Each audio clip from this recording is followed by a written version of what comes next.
이에 이고니온에서 두 사도가 함께 유대인의 회당에 들어가 말하니 유대와 헬라의 허다한 무리가 믿더라.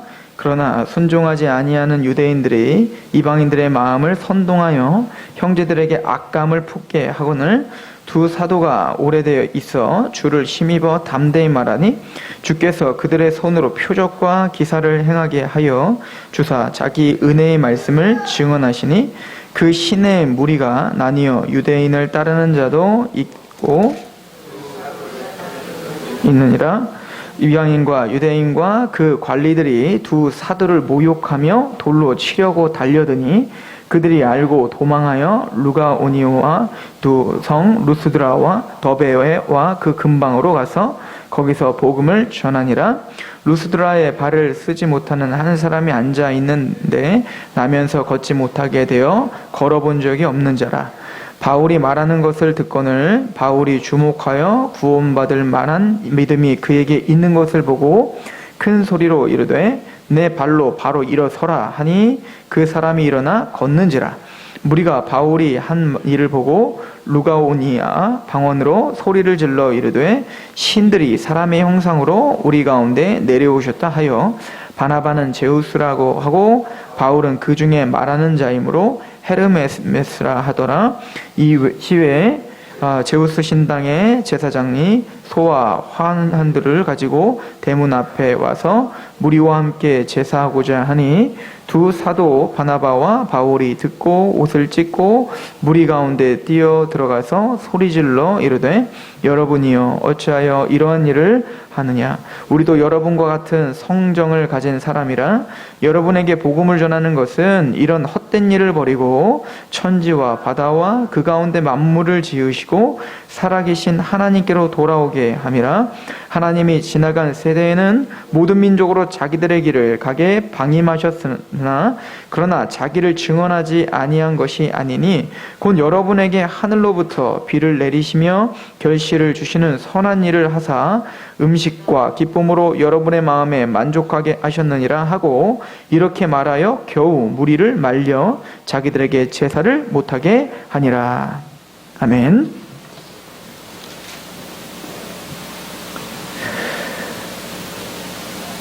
사도 바울이 복음을 전하는 우리 1차 전도 여행을 지금 상고하고 있습니다. 사도 바울은 이제 이고니온에서 복음을 전하고 그리고 또 오늘 6절에 보시면 루가오니아의 두 성 루스드라와 더베로 가서 복음을 전합니다. 오늘 말씀을 통해서 우리는 복음의 능력과 또 그 복음을 통해서 드러났던 열매들이 무엇인지를 우리는 보게 될 것입니다. 그 열매와 복음의 특징들은 여러 가지가 있겠지만 오늘은 특별히 세 가지 정도를 같이 보려고 하는 거예요. 첫 번째는 이 복음이 제대로 전파가 되면 반드시 나누어지게 됩니다. 반드시 구별되게 되어 있어요. 그 복음을 받아들이는 사람과 그 복음을 싫어하고 그 복음 때문에 상처를 받고 그 복음 때문에 뭔가 더 강팍해지는 사람들이 생기더라는 거예요. 이것은 예수님께서도 그렇게 말씀하셨죠. 즉 반석, 그 예수님의 복음, 그 예수님은 바로 반석이신데 그 반석은 택함받은 하나님의 백성들에게는 우리의 믿음의 터요, 또 우리를 지켜주고 우리의 반석이 되지만 그 산돌내시는 예수 그리스도 이 복음은 믿지 않는 사람들, 즉 택함받지 않은 사람들, 하나님의 은혜의 외인들에게는 거치는 돌이 된다라고 이야기를 했습니다. 즉 이 복음은 연합하게 하고 또 나누어지게 해요. 먼저 오늘 말씀을 보시면 14장 1절부터 보시면 이에 이고니온에서 두 사도가 함께 유대인의 회당에 들어가 말하니 유대와 헬라의 허다한 무리가 믿더라. 유대인이건 헬라인이건 이 사도 바울과 바나바가 또 회당에 들어가서 힘있게 또 하나님의 복음을 선포했습니다. 우리가 그 내용은 이미 앞에서 상고해 봤죠? 그 힘있게 하나님의 복음을 선포했을 때 일어났던 일은 유대인이건 헬라인이건 허다한 무리가 그 복음 앞에 믿어지더라는 거죠. 우리가 고린도전서 1장을 잠시 보시면 사도 바울이 이런 이야기를 하는 게 있습니다. 고린도전서 1장 22절인데요. 유대인은 표적을 구하고 헬라인은 지혜를 찾는다라고 했습니다. 유대인들의 특징이 있다면 그들은 끊임없이 뭔가를 보여달라라고 했던 사람들입니다. 예수 그리스도와 그 메시아, 어떤 하나님의 복음을 전파할 때 그것이 진리라면 모세처럼 하나님의 권능을 나에게 보여보라 라고 하는 표적을 보여달라고 항상 이야기했던 사람들입니다. 또한 이방인들은, 특히 헬라인들은 지혜를 찾는다라고 합니다. 이 사람들은 우리가 잘 아는 것처럼 그리스 철학이 발달했고 어떤 논쟁을 하는 것이 굉장히 발달했던 사람들인 거예요. 이것이 진리입니다. 하나님이 그 아들을 내어주셨습니다 라고 이야기할 때 그 사람들은 나를 설득시켜봐 라고 하는 거예요. 나를 좀 이해시켜봐 라고 논쟁하기를 원하는 겁니다. 그러나 사도 바울은 이 보여주기를 원하는 사람들에게 그 사람의 구미에 맞게 뭔가 표적과 기사를 보여주며 전파하지 않았다는 겁니다. 또 뭔가 이해시켜봐 라고 하는 사람에게 그 사람의 구미에 맞게 그 사람의 어떤 대답들을, 질문들의 대답에 골몰하며 그거의 중심으로 복음을 전하지 않았다는 거예요. 그래서 사도 바울이 어떻게 했다는 겁니까? 23절에 보시면 우리는 십자가에 못 박힌 그리스도를 전하니 유대인에게는 거리끼는 것이요 이방인에게는 미련한 것이로되, 오직 사도 바울이 전파했던 건 뭐밖에 없다는 거예요? 십자가에 못 박힌 그리스도만 전하는 겁니다. 그러니까 믿지 않는 그 유대인들에게는 이것이 굉장히 거리끼는 거예요. 그렇죠. 표적을 보여달라는데 아무것도 보여주지 않잖아요. 그래서 이 유대인들에게는 아무 표적도 일어나지 않는, 모세보다도 못한, 많은 엘리야보다도 못한 자가 와서 엘리야와 모세와 가르쳤던 것과는 다른 것처럼 보이는 그 복음이라고 설명하고 그게 메시아라고 설명한다면 그게 말이 되냐라고 거부했던 거고, 또 이 헬라인들은 아무리 생각해도 이성적으로 이해가 안 가는 거예요. 우리는 육신을 입고 하나님이 이 땅에 오셨습니다가 너무 익숙해서 하나님이 육신 입고 이 땅에 오셨다는 것을 그냥 그래요? 라고 받아들여요. 믿건 안 믿건. 그런데 이 헬라 철학자들은 말도 안 되는 얘기인 거예요. 왜냐면 이 사람들, 헬라 철학자들은 이분법적인 사고가 있었단 말이에요. 육체는 더러운 거예요. 그리고 어떤 영혼은 거룩한 거예요. 그러니까 하나님은 이 하나님과 신이, 거룩한 하나님과 신이 이 육체를 입고 이 땅 가운데 온다는 것 자체가 말도 안 되는 거예요. 논리적으로 이게 말도 안 되는 거란 말입니다. 헬라 사람들이 볼 때에는. 즉 미련해 보이는 것입니다. 이거는 근데 그 당시뿐만 아니라 오늘날도 마찬가지예요. 사도 바울처럼 정직하게 하나님의 십자가에 못 박히신 예수만 전하면 두 가지 반응이 오는데, 뭔가 보여줘봐 라고 하는 겁니다. 내가 뭔가 복 봐서, 내가 안 들려서, 내가 뭔가 기적을 체험하지 못했기 때문에 못 믿는다 라고 하는 사람들, 즉 유대인들처럼 표적을 구하는 사람들과 날 좀 이해시켜봐, 나는 이성적으로, 과학적으로, 나의 사상적으로는 예수님이 믿어지질 않는데, 그래서 미련하게 보이는 거죠. 이게 바로 그 당시나 지금이나 변하지 않는 복음을 거부하는 이유입니다. 그럼 오늘날 과학이 발달하고 이성이 발달한 오늘날 우리는 무엇으로 그들에게 다가가 복음을 전파해야 될까요? 사도 바울은 십자가 외에는 전하지 않기로 결정했죠. 그런 것처럼 오늘날 우리도 십자가 외에는 전하지 않기로 결정하는 겁니다. 그럼 어떤 일이 벌어집니까? 고린도전서 1장 우리 24절인데요. 오직 부르심을 받은 자들에게는 유대인이나 헬라인이나 그리스도는 하나님의 능력이요 하나님의 지혜니라. 그런데 그렇게 미련해 보이고 거리껴 보이는 이 복음이 어떤 사람들한테는 뭔가 봐서가 아니라 뭔가 이해된 게 아니에요. 근데 그 십자가의 복음을 전파했는데, 근데 그 사람이 그걸 받아들이기 시작하는 겁니다. 그 십자가에 눈이 떠지기 시작하는 거예요. 그 십자가가 능력이 되어 그 마음판을 부셔버리는 겁니다. 또한 그 십자가가 지혜가 되어 내가 뭔가 이성적으로 깨닫는 건 아닌데 직관적으로 그냥 그게 이해가 되는 겁니다. 하나님이 계시군요. 그 하나님의 아들이 우리의 죄를 위해서 십자가에 달렸군요가 그냥 이해가 되기 시작하는 거예요. 그래서 이것을 뭐라고 표현하냐면, 내가 똑똑해서 믿은 게 아니라, 내가 뭔가 특이하고 내가 뭔가 신령해서 본 게 아니라, 나는 아무것도 보지 못했고 이해되지 않았지만 나는 그분을 믿고 있습니다 라는 고백을 하더라는 겁니다.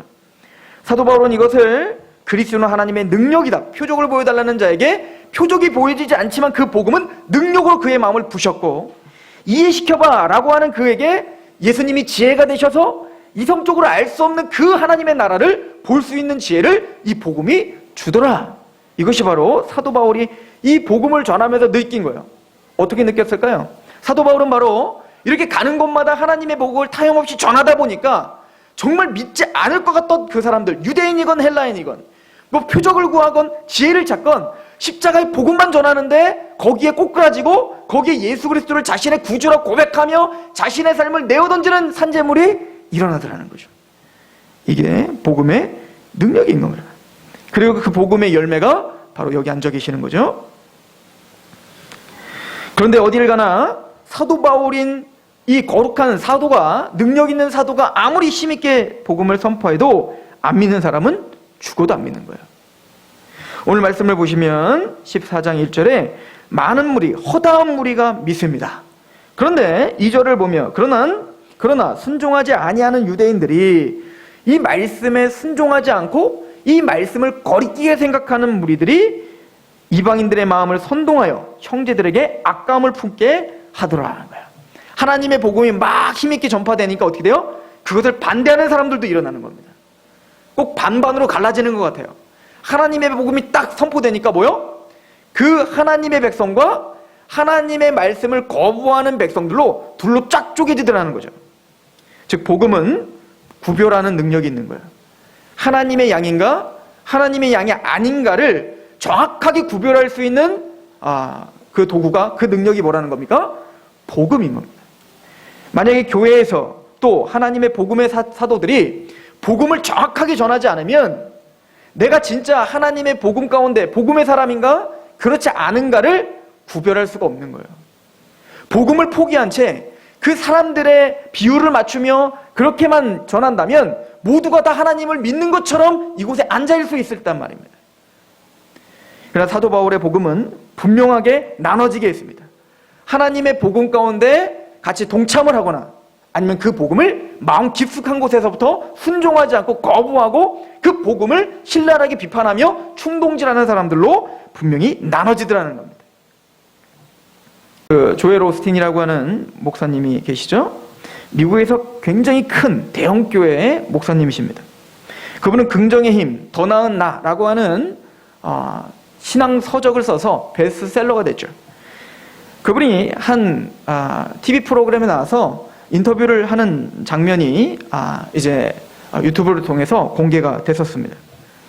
그때 레리 킹이라고 하는 그 진행자는 그 목사님에게 이야기를 합니다. 당신 교회는 불교인들, 이슬람인들, 힌두교인들, 또 하나님 앞에 자신을 예수님이라 주라 고백하지 않는 사람들도 그 당신네 교회에 와서 다 은혜를 받고 그리고 다시 또 힌두교로 돌아가고 또 주일만 되면 또 와서 은혜를 받고 그렇게 하는데 과연 그 사람들은 구원 받은 겁니까? 라고 물어봤을 때 그 목사님이 대답은 I don't know야.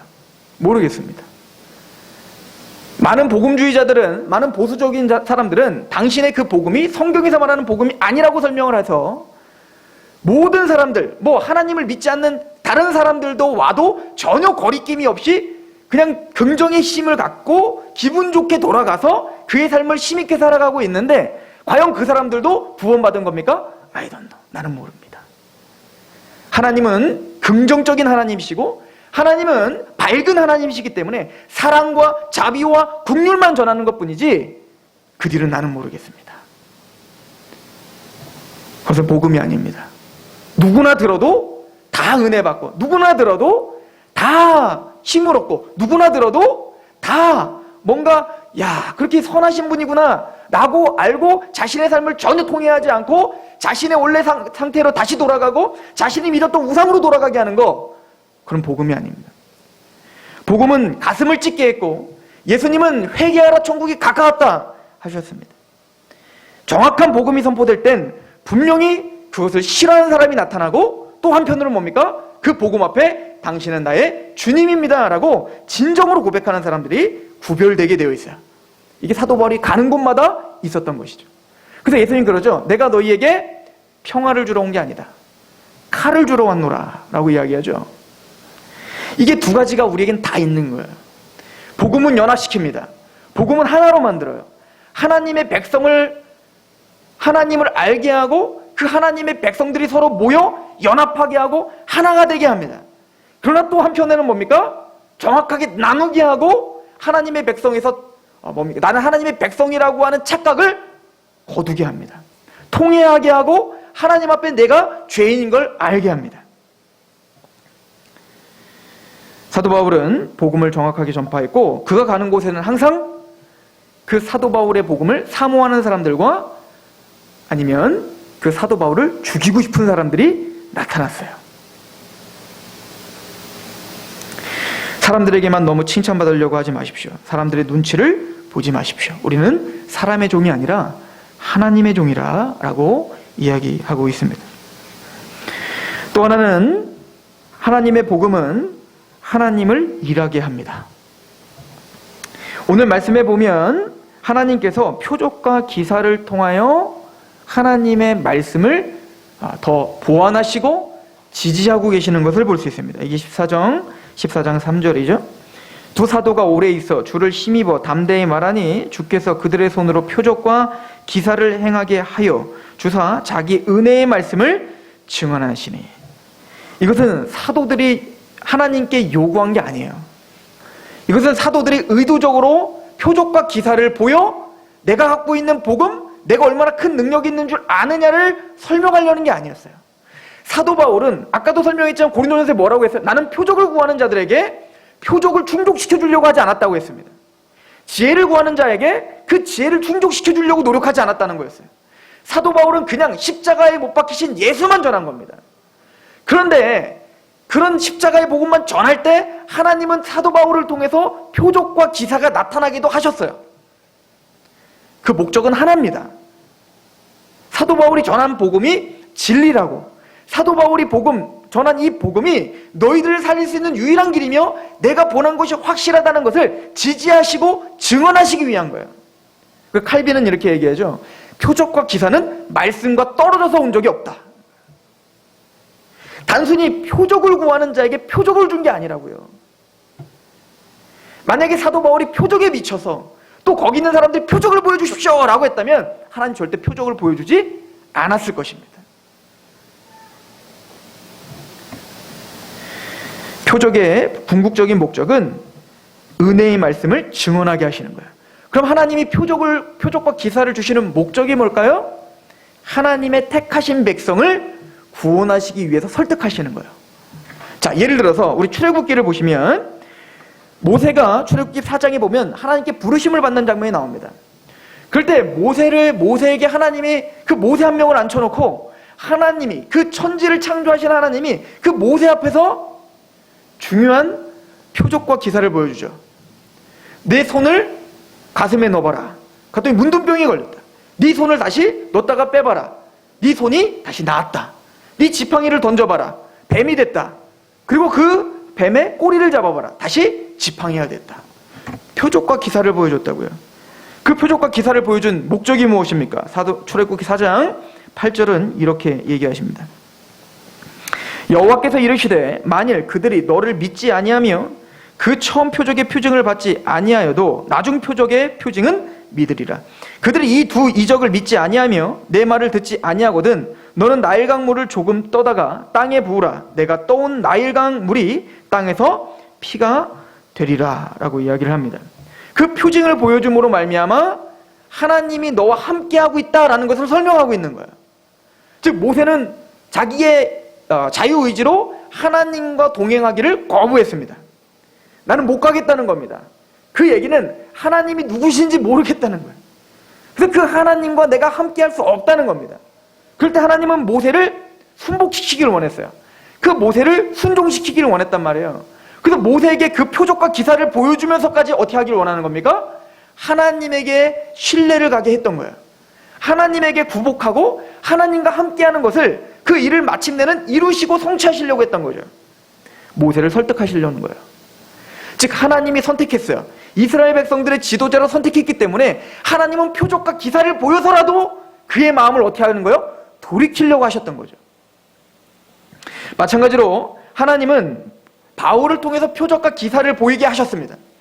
그래서 표적과 기사를 통해서 바울이 말한 말이 진리이며 나의 명령이다 라고 하는 것을 그 표적과 기사를 통해서 믿을 사람이 있으면 그 말씀을 믿게끔 하시기 위해서, 즉 택함받은 하나님의 백성들을 믿음을 주시기 위해서 표적과 기사를 주신 거예요.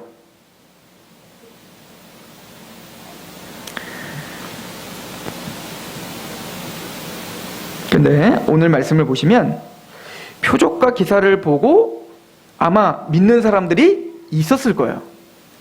그런데 중요한 건 표적과 기사를 보여도 안 믿는 사람은 안 믿더라는 겁니다. 오늘 말씀을 다시 한번 보십시오. 3절, 14장 3절. 두 사도가 오래 있어 주를 힘입어 담대히 말하니 주께서 그들의 손으로 표적과 기사를 행하게 하여 주사 자기 은혜의 말씀을 증언하시니, 하나님 스스로가 그 말씀을 영어롭게 하시기 위해서 표적과 기사를 모세의 손을 통해 바울의 손을 통해서 지금 이루신 거예요. 자, 그랬더니 4절, 그 시내의 무리가 나뉘어 유대인을 따르는 자도 있고 두 사도를 따르는 자도 있느니라. 표적과 기사를 다 봤어요. 표적과 기사를 다 봤는데도 두 무리로 여전히 나눠져 있는 거예요. 표적과 기사에 굴복하여 하나님의 복음을 믿는 사람들과 그 표적과 기사를 보고도 끝까지 강팍한 사람이 있어요. 이 얘기는 표적과 기사가 그들에게 믿음을 줄 수 있는 것이 아님을 설명하는 겁니다. 특별히 모세는 그 표적과 기사를 보면서 하나님을 신뢰하고 하나님과 동행하게 했습니다. 그런데 반대로 이 표적과 기사를 모세보다 더 많이 본 사람이 있죠. 바로입니다. 바로는 그때 표적과 기사를 볼 때에는 뭔가 하나님이 계신 것 같아서 금방 뒷걸음질 쳤다가 조금만 지나면 강팍해서 하나님을 거부하고 또 거부하고 또 거부하고 마침내는 홍해에 수장당합니다. 하나님은 바로에 대해서 이렇게 얘기하죠. 출애굽기 4장 21절에 여호와께서 모세에게 이르시되 내가 이 애굽으로 돌아가거든 내가 내 손에 준 이적을 바로 앞에서 다 행하라. 그러나 내가 그의 마음을 완악하게 한즉 그가 백성을 보내주지 아니하리라. 바로는 끝까지 회개하지 않죠. 그런데 이것이 바로만 그런 게 아니에요. 바로와 이집트 백성들은 10가지 재앙, 어마어마한 표적과 기사를 봤잖아요. 그걸 봤음에도 불구하고 하나님께 회개를 하지 않는 것이 마지막 때도 똑같다라고 이야기를 합니다. 우리 계시록 9장을 한번 가보시겠어요? 계시록 9장입니다.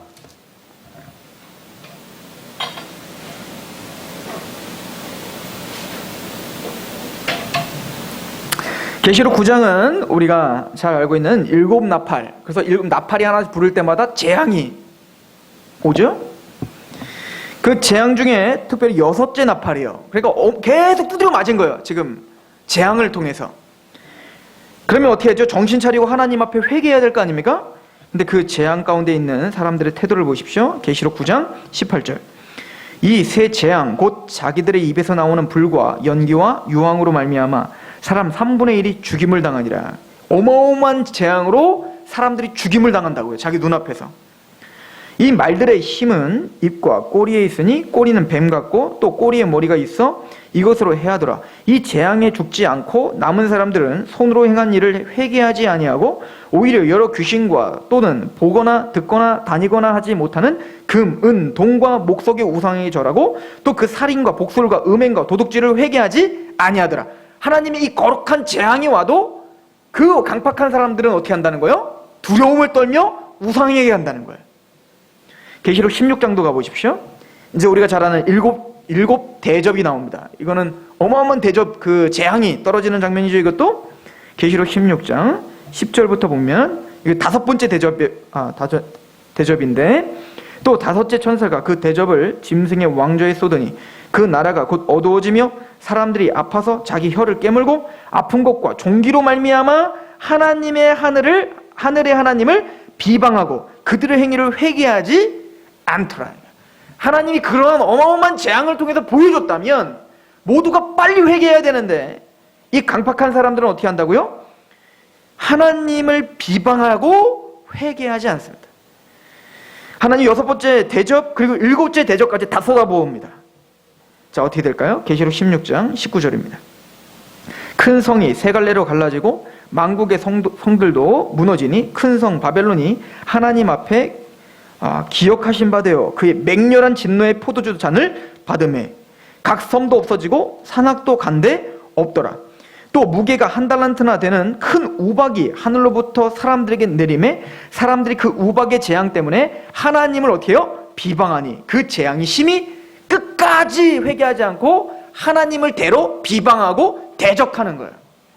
여러분들 이 7대적과 이 7나팔 이런 것들 가만히 읽어보면 바로에게 베풀었던 그 흑암에 또 우박 이런 내용들이 고스란히 지금 비슷하게 모티브가 진행이 되는 거예요.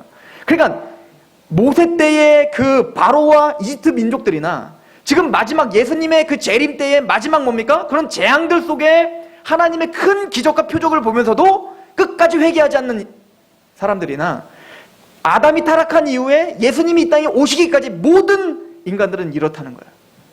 아무리 큰 기적과 표적을 보고 아무리 두려움을 보여줘도 죽어도 하나님께 회개하지 않더라는 거죠. 이게 우리였어요. 근데 또 재밌는 건 사탄이 기적과 표적을 일으키면 또 잘 믿어요. 이게 참 아이러니해요. 계시록 13장을 한번 보시겠습니까? 계시록 13장 13절부터 14절. 용이 짐승을 통해서 이적을 베푸는 거예요. 13절. 큰 이적을 행하되 심지어 사람들 앞에서 불이 하늘로부터 땅에 내려오게 하고 짐승 앞에서 받은 바 이적을 행함으로 땅에 거하는 자들을 미혹하며 땅에 거하는 자들에게 이르기를 칼에 상하였다가 살아난 짐승을 위하여 우상을 만들라 하더라. 근데 재밌는 건 하나님과 상관없이 사탄이 표적과 기사를 또 보여주니까 어때요? 금방 또 따라가요. 제가 아까 했던 말을 기억하셔야 됩니다. 하나님은 표적과 기사를 보여주는 목적은 분명합니다. 표적을 보여주십시오 하는 것을 만족시키기 위해서 표적과 기적을 보여준 적은 한 번도 없습니다. 정확한 복음이 선포될 때 그 복음을 듣고 믿어야 될 택함받은 사람이 있을 때 지금 복음으로도 깨닫지 않으면 모세를 향하여 하나님 표적과 기사를 통해서 그를 설득하셔서 마침내는 믿게 하시는 것처럼 정확한 복음이 선포될 때 이 사람은 믿어야 된단 말이에요. 그런데도 마음이 부서지질 않는 겁니다. 그럴 때는 하나님의 특별한 능력과 힘으로 표적과 기사를 보여서라도 그의 마음을 설득시켜 마침내는 하나님의 말씀에 굴복하게 하시려고 하는 거예요. 근데 오늘날 우리가 말하고는 표적과 기사를 행한다는 사람들의 특징은 전도자, 불신자들을 향해서 전도할 때 표적과 기사를 구하는 사람들이 없습니다. 대부분 뭐죠? 그 표적과 기사를 보고 싶은 유혹과 그 표적과 기사를 그냥 내가 체험해보고 싶은 그 욕망함으로 쫓아다니는 거예요. 그런 사람들을 향해서 하나님이 뭐라고 하셨나 볼까요? 마태복음 12장 보세요. 마태복음 12장 39절에서 41절입니다. 42절 마태복음 12장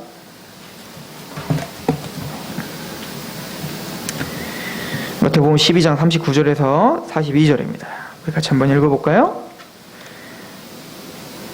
시작.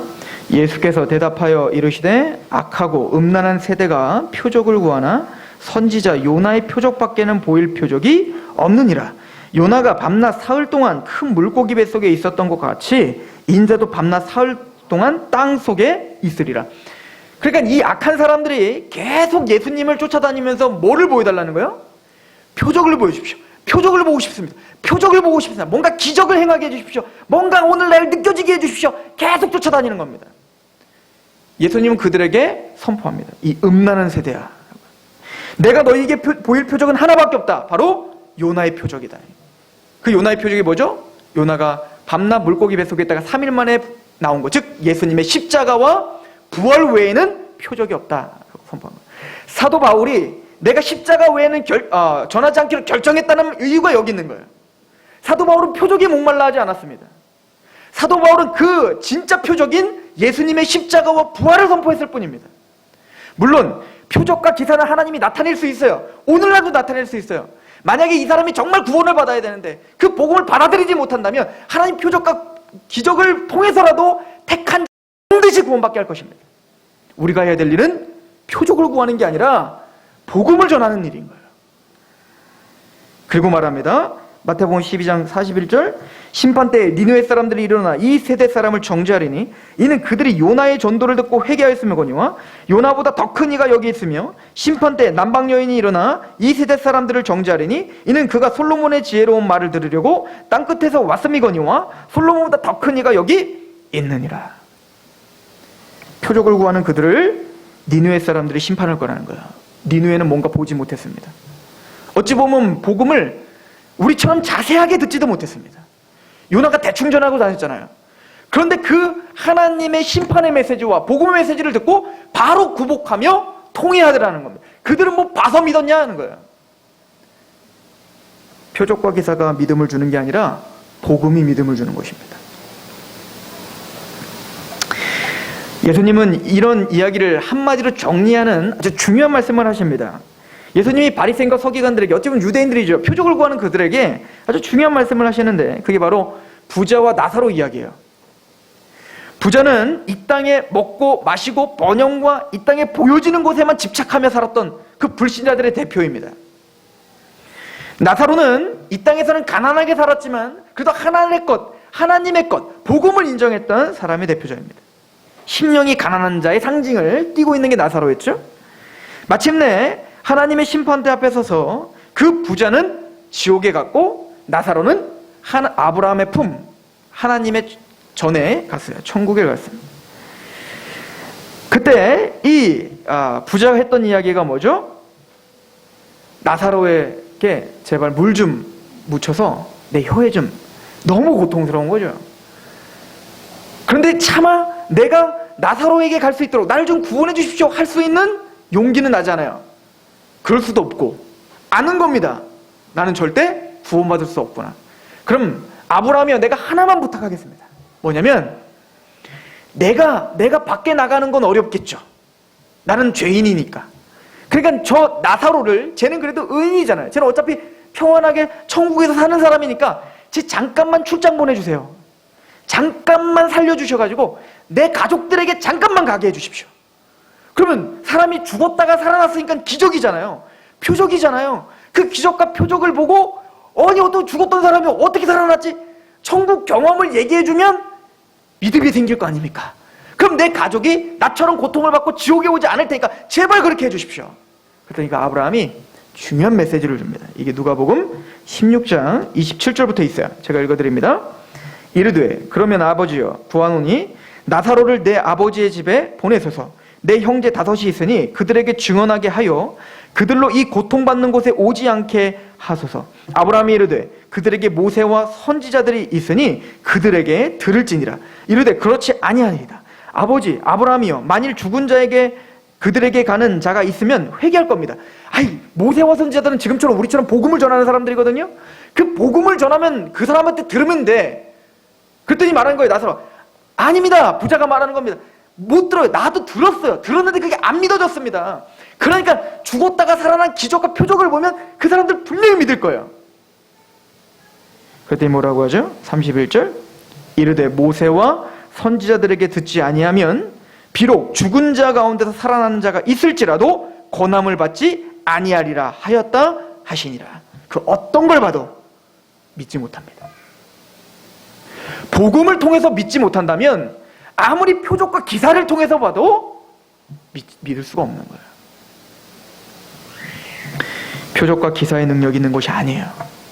하나님의 은혜가 어떻게 부어지고 누구에 부어지냐 문제고, 정확한 복음이 선포되느냐가 문제인 것입니다.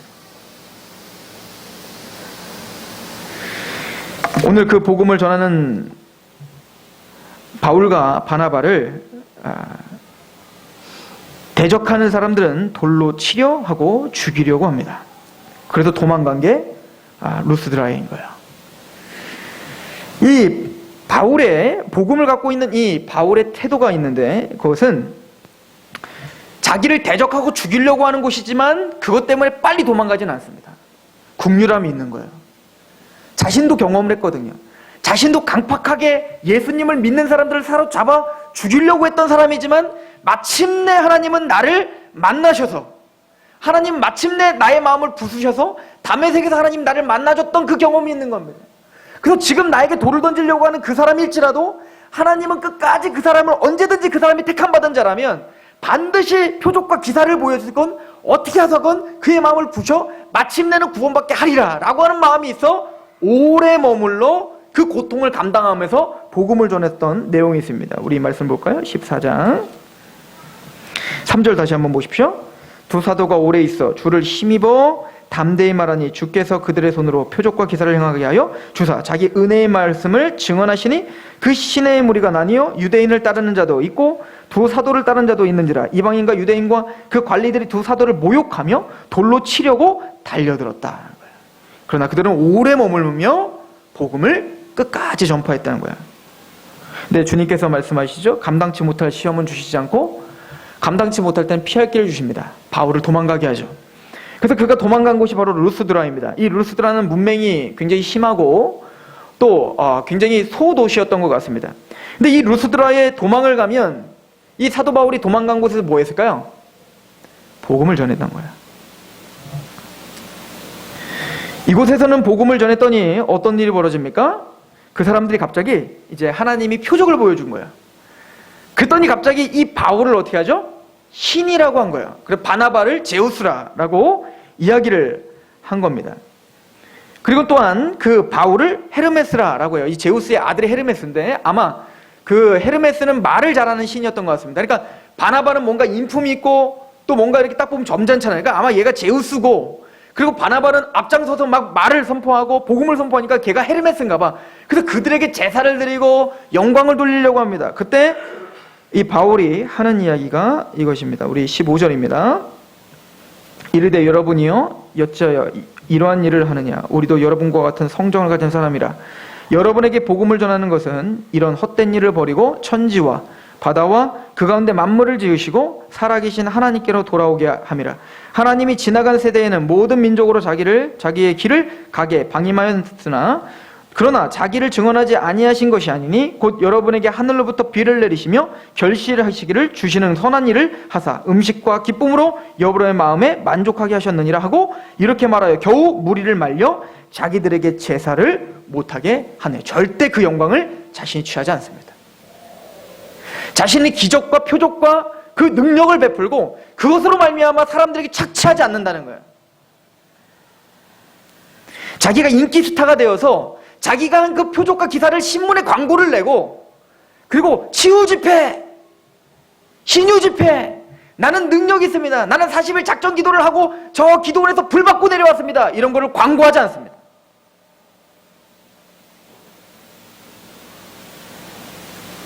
복음의 사람은 세례 요한처럼 내 이름은 없어지고 예수님만 이름이 드높기를 소망하는 거예요.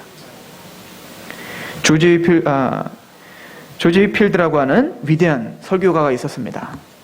많은 개혁주의 청교도 연구가들은 조지 휘필드만큼 사도시대 이후로 능력이 있었던 종은 없었다라고 할 정도예요.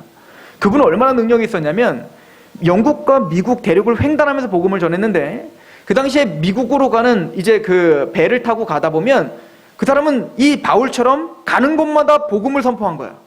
그래서 복음을 선포할 때마다 사람들이 회심의 역사가 일어난 거죠. 근데 어느 정도로 능력이 있었냐면 그 배를 타고 가는데 아마 가는 길이 비슷했겠죠? 그래 가는 배에 이제 미국에서 영국으로 오는 그 배가 교차할 때가 있다는 거야. 근데 이곳에서 하나님의 십자가의 복음을 전파할 때 그 소리도 원래 컸대요. 이 소리통이 커서 힘있게 전파하면 저 반대쪽 배에서 회개의 역사가 일어났대요. 사실입니다. 그런 역사가 일어날 정도로 능력이 있었대요. 그분이 원래 감리교의 창시자입니다. 우리는 감리교 하면 누가 생각나죠? 웨슬리예요. 그래서 감리교에는 원래 두 가지 감리교가 있습니다. 원래 칼빈주의 감리교와 알미니안 감리교가 있어요. 칼빈주의 메소디스트 또 알미니안 메소디스트가 두 가지가 원래 있는 거예요. 원래는 5개 전도로 이 웨슬리가 히트를 쳤는데 그 전에 먼저 이 조지 휘필드가 복음을 듣고 회심을 경험합니다. 그리고는 가는 곳마다 그냥 노상에서 복음을 전했더니 많은 사람들이 회심하는 역사가 일어난 거예요.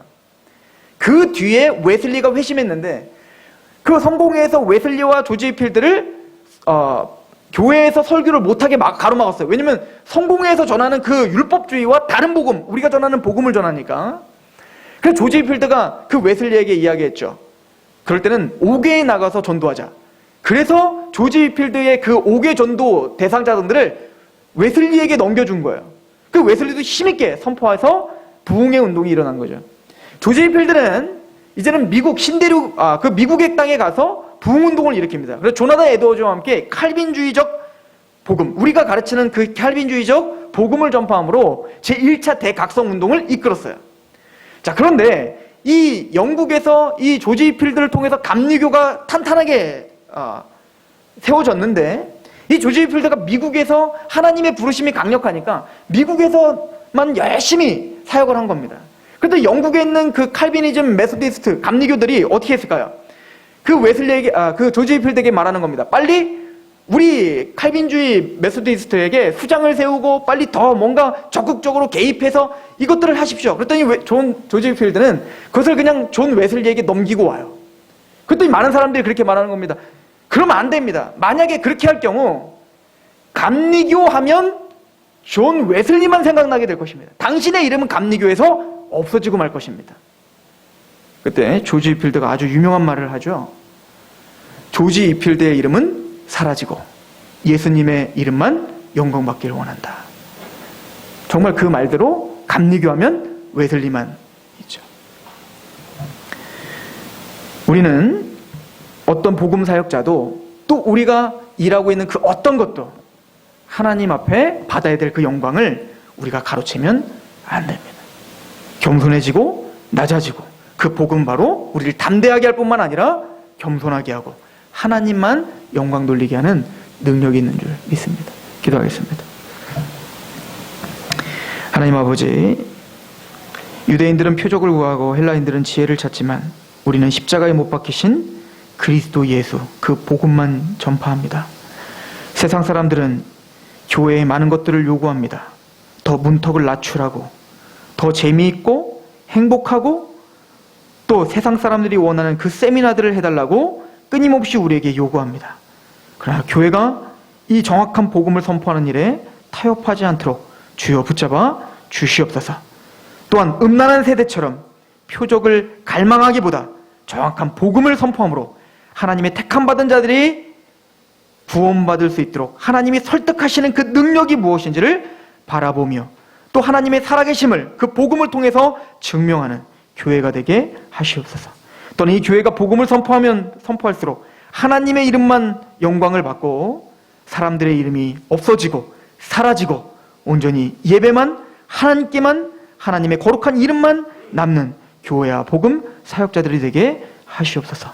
그렇게 하실 하나님을 기대합니다. 예수 그리스도의 이름으로 감사하며 기도합니다. 아멘.